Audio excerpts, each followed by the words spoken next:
Chaco. Capítulo 5. Yaguareté. El sol ya estaba en lo alto cuando Samuel Buonanotte abrió nuevamente los ojos, aún dentro del fortín. La sed le secaba la garganta y su estómago gruñía de hambre. El alivio por haber limpiado su herida comenzaba a desvanecerse, reemplazado por la cruda realidad: necesitaba encontrar agua y comida. De lo contrario, no tardaría en morir de inanición en ese lugar olvidado del Chaco paraguayo. Se levantó con esfuerzo, apoyando su peso en el pie sano, y cojeó hacia el rincón, donde había encontrado las herramientas y las viejas damajuanas. Aparte del alcohol, no había nada más útil. Sabía que no podría quedarse allí mucho más tiempo. Cada minuto que pasaba, su cuerpo se debilitaba más, y si quería sobrevivir, debía encontrar una fuente de agua. En el Chaco, el agua era la línea que separaba la vida de la muerte. Samuel salió del fortín, sintiendo el calor abrasador del día sobre su piel. El aire denso y seco le dificultaba la respiración, pero se obligó a seguir avanzando, tambaleándose entre las sombras de los árboles que rodeaban el fortín. El paisaje era desolador: tierra reseca, plantas espinosas y un horizonte que no ofrecía promesas de ayuda. Comenzó a buscar señales de vida. Sabía que, en algún lugar cercano, debía haber una fuente de agua, un tajamar o un pozo. Los animales suelen ir hacia el agua, y si lograba seguir alguna pista, quizás tendría una oportunidad. Se agachó, buscando huellas en el suelo seco, alguna señal de que algo, aunque fuera un animal pequeño, había pasado por allí. Sin embargo, el terreno parecía inhóspito, como si hasta la naturaleza hubiera abandonado esa parte del mundo. Su cuerpo exigía descanso, pero su mente sabía que detenerse significaba acercarse más a la muerte. El hambre le provocaba un vacío doloroso, pero la falta de agua era peor. Los labios resecos comenzaban a agrietarse y un leve mareo lo embargaba de vez en cuando, haciéndolo tambalearse sobre sus propios pies. De pronto, un sonido a lo lejos captó su atención. Era un sonido sutil, como el de una corriente de agua. Samuel se quedó inmóvil, aguzando el oído, tratando de descifrar si lo que escuchaba era real o producto de su desesperación. Sus pasos pesados por el cansancio y el dolor en el pie herido. El calor sofocante del Chaco paraguayo lo envolvía y cada respiración era un esfuerzo más en su lucha por sobrevivir. La sed seguía punzando en su garganta y el hambre le retorcía el estómago. Caminaba a tientas entre la maleza, buscando algún indicio de agua o alimento. De repente, un chirrido metálico lo hizo detenerse.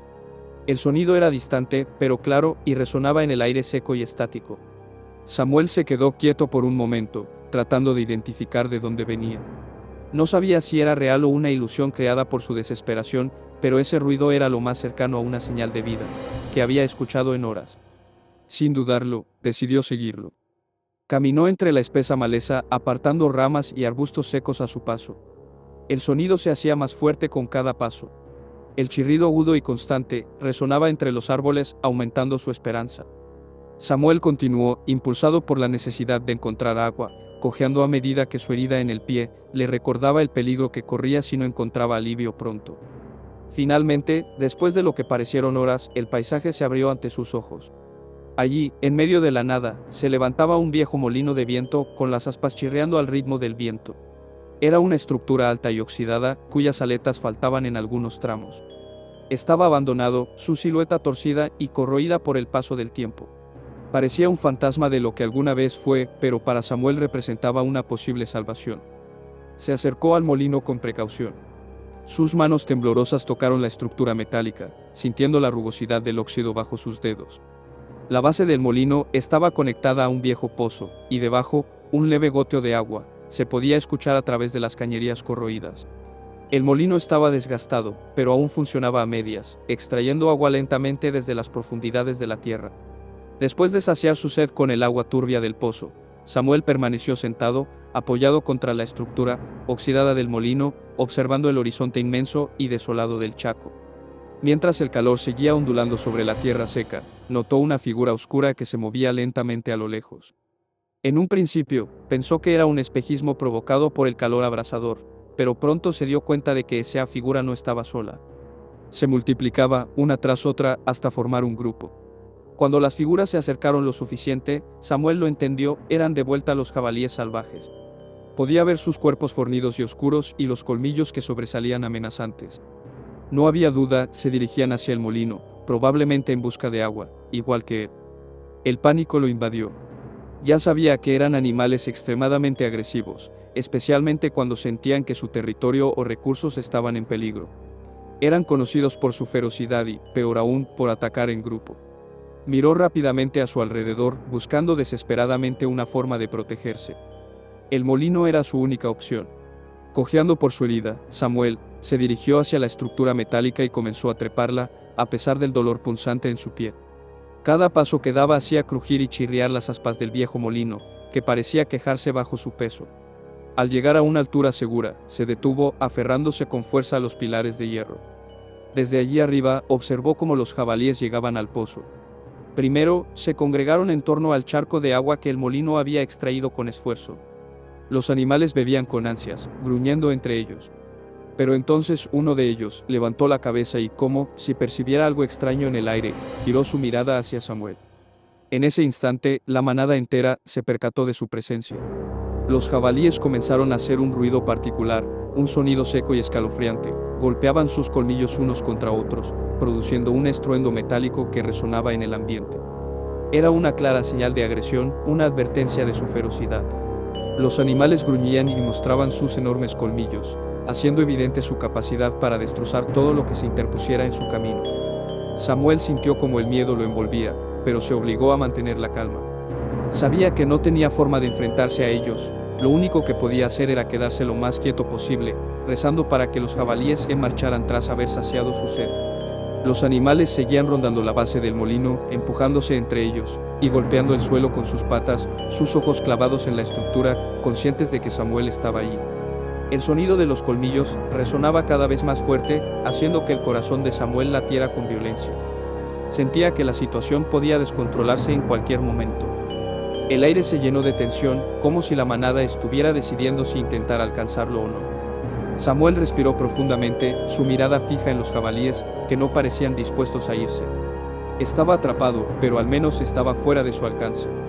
Por ahora, lo único que podía hacer era mantenerse firme en su posición, esperando a que los animales se calmaran y se alejaran. Sabía que no podía quedarse allí mucho tiempo, pero también entendía que bajar significaría enfrentarse a una muerte segura. El Chaco, con su inmensidad inhóspita, seguía poniendo a prueba su resistencia. Samuel debía sobrevivir a otro día más, y para hacerlo, necesitaría toda la suerte y el valor que le quedaban. Samuel permanecía inmóvil en lo alto del viejo molino, observando cómo los jabalíes salvajes rondaban la base de la estructura. El sonido de sus colmillos chocando unos contra otros resonaba como una advertencia amenazante. Sabía que, en cualquier momento, podrían intentar atacarlo si se sentían más provocados, y el temor lo mantenía aferrado con fuerza a los pilares oxidados del molino. Pero entonces, algo cambió. Una quietud repentina envolvió a la manada. Los gruñidos cesaron y el ritmo golpeteo de sus colmillos quedó en silencio. Los jabalíes, que momentos antes mostraban agresividad desbordante, levantaron las cabezas al unísono, alzando las orejas. Sus cuerpos tensos parecían estar a la espera.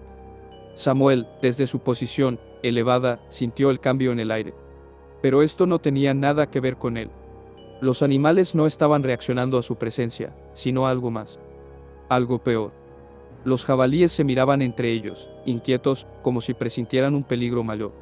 Samuel observó cómo empezaron a retroceder, y su respiración se aceleró al no entender lo que estaba ocurriendo. Pero lo vio en sus ojos. Un miedo primitivo, algo que siquiera ellos, con sus colmillos afilados y su naturaleza salvaje, podrían enfrentar. De repente, como si una orden invisible los hubiera sincronizado, todos los jabalíes comenzaron a correr.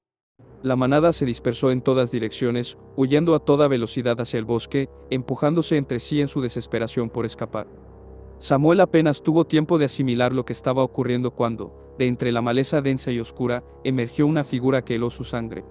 Un jaguar, o jaguarete como le conocen los aborígenes del Chaco.